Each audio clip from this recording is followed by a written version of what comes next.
साल 2010 में पेरिस में एक 91 साल की बूढ़ी औरत की मौत होती है और उसके बाद उसकी फैमिली को यह पता चलता है कि उसके नाम तो पेरिस में एक फुल्ली फर्निश्ड लग्जरी अपार्टमेंट था जो वर्ल्ड वॉर 2 से कंप्लीटली अनटच्ड था। अब ये आपके और मेरे जैसे लोगों के लिए एक नई बात होगी, राइट? बट पेरिस में ये बिल्कुल नॉर्मल है। आज के तारीख में पेरिस में 26% घर ऐसे ही खाली पड़े हुए हैं। लेकिन द आयरनी इज इतने फ्लैट्स एम्प्टी होने के बावजूद भी पेरिस में होमलेसनेस आज भी पीक पर है। हेलो फ्रेंड्स, मेरा नाम है गौरव और पेरिस जो एक टॉप ट्रैवल डेस्टिनेशन है और हमेशा टूरिस्ट से जैम पैक दिखता है, उसी पेरिस शहर के लाखों घर वीरान पड़े हुए हैं। इनफैक्ट कुछ 40,000 घरों में तो बिजली का कनेक्शन तक नहीं है। अब मजे की बात तो यह है कि पेरिस गवर्नमेंट इस प्रॉब्लम को सॉल्व करने की पूरी कोशिश तो कर रही है, लेकिन फिर भी काफी सारे चैलेंजेस फेस कर रही है। आखिर कैसे? सबसे पहले समझते हैं कि गवर्नमेंट क्या स्टेप्स ले रही है। गवर्नमेंट बेसिकली रेंट कल्चर को प्रमोट करने के लिए फ्लैट ओनर्स को फ्लैट के साथ ब्लैंकेट्स और क्रॉकरी जैसे बेसिक चीजें फ्री दे रही है। सो पेरिस में खाली घरों को लेकर दो कॉन्सेप्ट्स है, वेकेंट और अनऑक्यूपाइड होम। अब वेकेंट होम का मतलब एक ऐसा घर जो अनफर्निश्ड है और पिछले 30 दिनों से खाली है। वहीं पर अनऑक्यूपाइड होम की अगर हम बात करें तो ऐसे घर जो फुल्ली फर्निश्ड तो है लेकिन उनमें कोई रहता ही नहीं है। और आज पेरिस में ऐसे 17.4% यानी कि 2 लाख से भी ज्यादा अनऑक्यूपाइड घर है। एंड ऑन द कॉन्ट्ररी पूरे पेरिस शहर में 3,000 लोग होमलेस हैं। अब पेरिस शहर के घर खाली होने की सबसे पहली बड़ी वजह है पेरिस में चल रहे हाउसिंग क्राइसिस यानी घरों की कमी। तो पेरिस सिटी में ना लोगों की एवरेज सैलरी कुछ 2,500 यूरोज है, लेकिन वहां के property prices on an average 10,500 euros पर स्क्वायर मीटर से भी ज्यादा है। एंड माइंड यू, पिछले 25 सालों में पेरिस के प्रॉपर्टी प्राइसेस 400 गुना बढ़ गए। अब इसी परचेसिंग पावर के डिफरेंस के चलते आज मिडिल क्लास पेरिसियंस अपना खुद का घर अफोर्ड नहीं कर पा रहे। इसीलिए पेरिस आज दुनिया की सबसे एक्सपेंसिव सिटी भी बन चुकी है। इंडिया की सबसे एक्सपेंसिव सिटी मुंबई के कंपैरिजन में पेरिस के घर 197% ज्यादा महंगे हैं, which is a huge difference. और यही एक इंपॉर्टेंट रीजन है कि पेरिस में मोस्ट ऑफ द अपार्टमेंट्स खाली पड़े। अब इससे ये तो बिल्कुल क्लियर हो जाता है कि आज के डेट में पेरिस में एक मिडिल क्लास का घर ओन करना काफी मुश्किल है और इसीलिए मोस्ट ऑफ द पेरिसियन घर रेंट पर लेते हैं। सो पेरिस में ना रेंट कल्चर काफी प्रोमिनेंट है और इसी वजह से वहां की गवर्नमेंट ने काफी स्ट्रिंजेंट लॉज बनाए हैं और रेंटेड फ्लैट्स को 2 कैटेगरीज में डिवाइड किया है। एक तो owner fully furnished flat rent कर सकता है या फिर अनफर्निश्ड को। अब इसमें भी काफी स्ट्रिक्ट रूल्स है। अगर ओनर फुल्ली फर्निश्ड फ्लैट को ऑफर करता है तो डेफिनेटली उसे कंपैरेटिवली ज्यादा रेंट यानी कि अप्रोक्सीमेटली 1,200 यूरोज का रेंट मिलेगा। बट फर्निश्ड फ्लैट में गवर्नमेंट ये मेक श्योर करती है कि ओनर अपने टेनेंट को ब्लैंकेट्स, फ्रिज ये सब से लेकर क्रॉकरी तक सारी चीजें कंपलसरीली प्रोवाइड करे। और अगर इन फ्यूचर ये सारे आइटम्स अगर खराब हो जाए तो ओनर उसे भी रिप्लेस करके देगा। इन केस ओनर अगर ऐसा नहीं करता है तो टेनेंट के पास पूरा राइट होता है कि वो एग्जिस्टिंग रेंट अनफर्निश्ड फ्लैट के रेट्स के हिसाब से पे करे। सो ऑब्वियसली अनफर्निश्ड फ्लैट्स के रेंट पेरिस में कम है, यहाँ पर कुछ 1,000 यूरोज के करीब है। बट अनफर्निश्ड फ्लैट्स का ना एक और डिसएडवांटेज ये भी है कि उन फ्लैट्स की 70% रेंट अमाउंट टैक्सेबल होती है। वहीं फर्निश्ड फ्लैट्स को टैक्स बेनिफिट्स मिलते हैं, यानी कि उनका बस 50% रेंट अमाउंट ही टैक्सेबल होता है, प्लस इस टैक्सेबल अमाउंट पे वो अपने एक्सपेंसेस को भी एक्सक्लूड कर सकते हैं। अब पेरिस के खाली होने का दूसरा सबसे इंटरेस्टिंग रीजन है प्रॉपर्टी इनहेरिटेंस। आज पूरे पेरिस में कुछ घर इसीलिए भी बंद है क्योंकि वो इनहेरिटेंस लॉ के केस में फंसे हुए हैं। अब ऐसा इसीलिए क्योंकि पेरिस में स्पाउस के डेथ के बाद प्रॉपर्टी डायरेक्टली डिपेंडेंट्स को ट्रांसफर नहीं की जाती है। वहां प्रॉपर्टी इनहेरिटेंस का एक काफी लेंथी प्रोसेस होता है और कुछ केसेस में तो लोगों को पता भी नहीं होता कि उनके नाम पर कोई एंसेस्ट्रल प्रॉपर्टी भी मौजूद है। कुछ ऐसे ही केस 2010 में साउथ फ्रांस में हुआ था, जब एक 91 इयर्स की लेडी के मौत के बाद उसके फैमिली को यह पता चला कि उसके नाम पर एक फुल्ली फर्निश्ड अपार्टमेंट पहले से ही मौजूद है। और ऐसा ही एक सिमिलर स्ट्रिक्ट लॉ इंडिया में भी मौजूद है ताकि डेथ का मिसयूज करके बच्चे प्रॉपर्टी हड़प ना ले। और इस सब के पीछे मेन रीजन है प्रॉपर्टी के बढ़ते हुए रेट्स, क्योंकि आज एक landlord yearly on an average $97,000 तक कमाता है, लेकिन प्रॉपर्टी खरीद कर रेंट पर डालना हर किसी के लिए सेकंड सोर्स ऑफ इनकम नहीं बन पाता। और इसीलिए ये जरूरी होता है कि आप दूसरे ऑप्शंस भी फिगर आउट करें, जैसे कि स्टॉक मार्केट में इन्वेस्ट करना, कमोडिटीज एक्सेट्रा में ट्रेड करना। आज मैं आपको एक ऐसे ही प्लेटफॉर्म के बारे में बता रहा हूं जो आपको एक सेकंड इनकम अर्न करने में हेल्प कर सकता है थ्रू ट्रेडिंग। इस प्लेटफॉर्म पर आपको सारे ट्रेडिंग नीड्स के सॉल्यूशंस मिलेंगे और 2009 से 5 मिलियन लोग इसका इस्तेमाल कर रहे हैं। मैं बात कर रहा हूं एक्सएम की। यहाँ पर आपको अलग अलग अकाउंट्स बना के ट्रेड करने का मौका मिलेगा on 8 asset class like stocks, crypto, commodities, energies, etc. with 1000 plus instruments जैसे कि gold, currencies, oil etcetera. XM आपको देता है 1000:1 का लेवरेज, मतलब आपके अकाउंट में भले ही 10 रुपए हो लेकिन आप 10,000 तक की ट्रेड लगा सकते हो।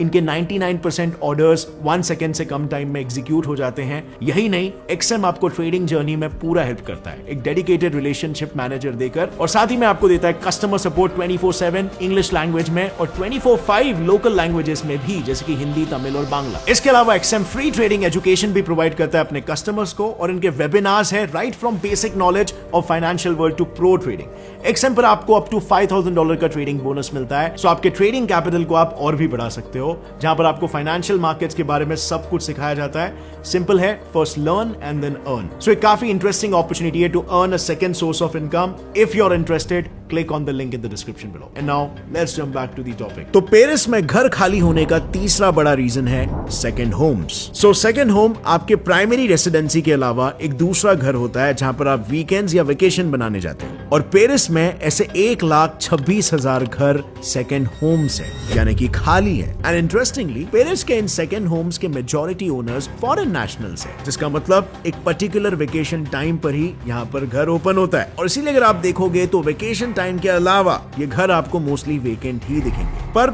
इसमें भी एक प्रॉब्लम है। ऐसे सेकंड होम्स की वेकेंसी को अवॉइड करने के लिए Paris government second home taxes impose करती है। अब इन्हीं टैक्सेस से बचने के लिए कुछ होम ओनर्स अपने अपार्टमेंट्स को शॉर्ट टर्म रेंटल पर दे देते हैं। सो पेरिस में रूल है कि लीगली आप साल के 120 दिनों के लिए अपने घर को रेंट पर दे सकते हो, लेकिन इस लिमिट के ऊपर रेंट करने के लिए आपको अथॉरिटीज की परमिशन लगती है, और इनफैक्ट उस प्रॉपर्टी को भी रेजिडेंशियल से होटल अकोमोडेशन में कंसिडर किया जाता है, जिसके और भी हायर टैक्सेस लगते हैं। और इसीलिए most of the second home owners अपने फ्लैट को वेकेंट रखना ज्यादा प्रेफर करते हैं। लेकिन वो बात अलग है, कई सारे पेरिसियंस ने इसका भी एक लूप होल ढूंढा है, क्योंकि वहां के होम ओनर्स अब घरों को एयरबीएनबी पे लिस्ट कर रहे हैं। अब एयरबीएनबी, जैसे यू मे नो, एक प्रॉपर्टी लीजिंग प्लेटफॉर्म है जिसमें ओनर्स अपने फ्लैट को 150 से 300 यूरोस के पर डे रेंट रेट पर रेंट कर सकते हैं। एंड माइंड यू, ये डील उनके लिए काफी प्रॉफिटेबल भी है, क्योंकि जहां एक महीने में मोस्टली रेंटल से वो 1000 से 1500 यूरोस कमाते हैं, वहीं पर एयरबीएनबी के शॉर्ट टर्म रेंटल से वो सीधा डबल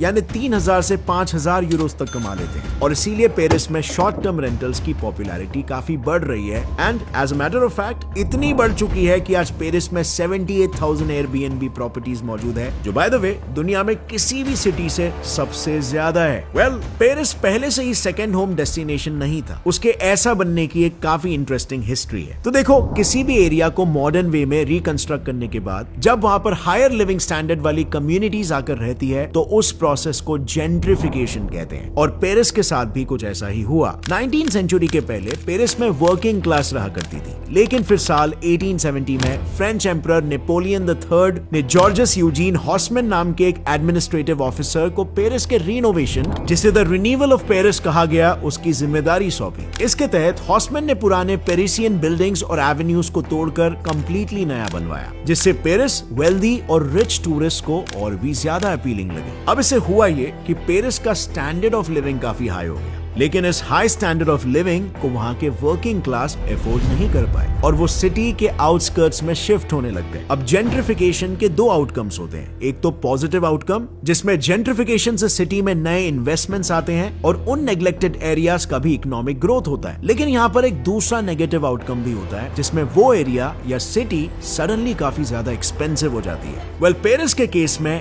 नेगेटिव आउटकम ज्यादा स्ट्रांगली हिट किया, और ये भी पेरिस के एम्प्टी होने का एक मेजर रीजन है, क्योंकि जैसे मैंने कहा, सब कुछ अफोर्डेबिलिटी के बाहर हो गया, और इसीलिए मिडिल क्लास पेरिसियंस सिटी के आउटस्कर्ट्स में सेटल होने लगे, और मेन सिटी में सिर्फ रिच सेकंड होम इन्वेस्टर्स के ही घर रह गए। अब इसका बेस्ट एग्जांपल है पेरिस का ले मराय नेबरहुड, जो किसी वक्त में ना पेरिस के वर्किंग क्लास का हब हुआ करता था। स्पेशली यहाँ पर ज्यूइश कम्युनिटी रहा करती थी, लेकिन आज यही नेबरहुड पेरिस का सबसे एक्सपेंसिव और फैशनेबल एरिया बन गया है। नाउ ऑब्वियसली फ्रेंड्स, इस सबसे पेरिस गवर्नमेंट भी चिंता में ही है, और इसीलिए उन्होंने इस हाउसिंग क्राइसिस को टैकल करने के लिए कुछ सॉल्यूशंस भी ढूंढे हैं, जिसमें सबसे पहले तो उन्होंने फर्स्ट टाइम घर लेने वाले पेरिसियंस के लिए 10,000 यूरोस का ग्रांट दिया है, जिससे कि उन्हें घर खरीदने में हेल्प हो सके। और ग्रांट के अलावा गवर्नमेंट खुद हाउसिंग लोन्स भी प्रोवाइड कर रही है, वो भी बैंक से कम इंटरेस्ट पर। And not just low interest loans, Parisian government तो प्रेट अ टॉक्स जीरो और पीटीसी नाम के एक स्कीम के अंदर इंटरेस्ट फ्री लोन्स तक देती है। बेसिकली पीटीसी ऐसे लोगों को मिलता है जिनके ऊपर ऑलरेडी लोन्स है और वो नया घर परचेज करना चाहते हैं। और फ्रेंच गवर्नमेंट की अगर बात करें तो वो भी पेरिस में सोशल हाउसिंग यानी सब्सिडाइज्ड घर बना रही है। लेकिन घर बनाने के साथ उन्होंने सेकंड होम्स को रेंट पर देने के लिए एंकरेज करने के लिए जोन 10 लॉ भी पास किया है। और इस लॉ के तहत जिन एरिया में हाउसिंग की डिमांड सबसे ज्यादा है लेकिन हाउसिंग की शॉर्टेज है, ऐसे एरियाज में local government vacant second Holmes पर 60% एडिशनल टैक्स इंपोज करती है। यानी सिंपली समझे तो किसी वेकेंट प्रॉपर्टी का टैक्स है 100 यूरोस, तो ओनर को इस पर 60 यूरोस यानी कि टोटल 160 यूरो का टैक्स भरना पड़ेगा अगर वो अपना घर खाली रखता है तो। अब अगर देखा जाए ना फ्रेंड्स, तो यूरोप में पेरिस ही सिर्फ एक ऐसी सिटी नहीं है जो एम्प्टी है। इसके अलावा भी कुछ और यूरोपियन सिटीज है जैसे कि एम्स्टरडैम और वियना। लेकिन उनके प्रॉब्लम से डील करने के लिए उनकी गवर्नमेंट ने दूसरे अलग अलग इनोवेटिव वेज निकाले हैं। जैसे एम्स्टरडैम में लॉन्गर ड्यूरेशन के लिए घर खाली रखने पर ओनर को 9000 यूरोस का फाइन पे करना पड़ता है। और इसके अलावा वहां की गवर्नमेंट पुरानी बिल्डिंग को रीयूज भी करती है। और इसका बेस्ट एग्जांपल है ये एम्स्टरडैम बेस्ड घर जो पहले एक जिम्नेशियम हुआ करता था। और ये भी वियना की गवर्नमेंट बिल्डिंग जिसमें पहले कॉमर्स डिपार्टमेंट ऑपरेट करता था, लेकिन उनके शिफ्ट होने के बाद इस पूरे बिल्डिंग को आज अलग अलग पर्पस के लिए रेंट किया जाता है। लेकिन फ्रेंड्स, आज के तारीख में यूरोप के कुछ सिटीज में घर भले ही खाली हो बट उनकी सिटी प्लानिंग और ट्रांसपोर्टेशन इतने इंसेनली प्लान्ड है कि आप कोई भी यूरोपियन सिटी को किसी भी और दूसरे डेवलप्ड कंट्री जैसे कि इवन अमेरिका से कंपेयर करोगे तो भी आपको मेजर डिफरेंस दिखेगा। यूरोपियन सिटीज इतने पिक्चर परफेक्ट, फोटोशॉप एडिटेड आखिर कैसे दिखते हैं?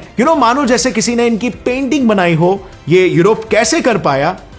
इस वीडियो में मैंने ये पूरा कवर किया डिटेल में, यूरोप की पॉलिसीज क्या थी और किस तरीके से यूरोप इतना एडवांस बन पाया। सो वीडियो को चेकआउट करना मत भूलना, आपको काफी नॉलेज मिलेगा। और अगर इस वीडियो को देखकर आपको मजा आया तो एक लाइक जरूर ठोकना। Gets it fly fact channel को भी सब्सक्राइब भी कर लो और बेल नोटिफिकेशन दबाओ ताकि आगे आने वाली ऐसे इंटरेस्टिंग वीडियोस आप कभी भी मिस ना करो। As always friends, stay curious, keep learning and keep growing. Jai Hind!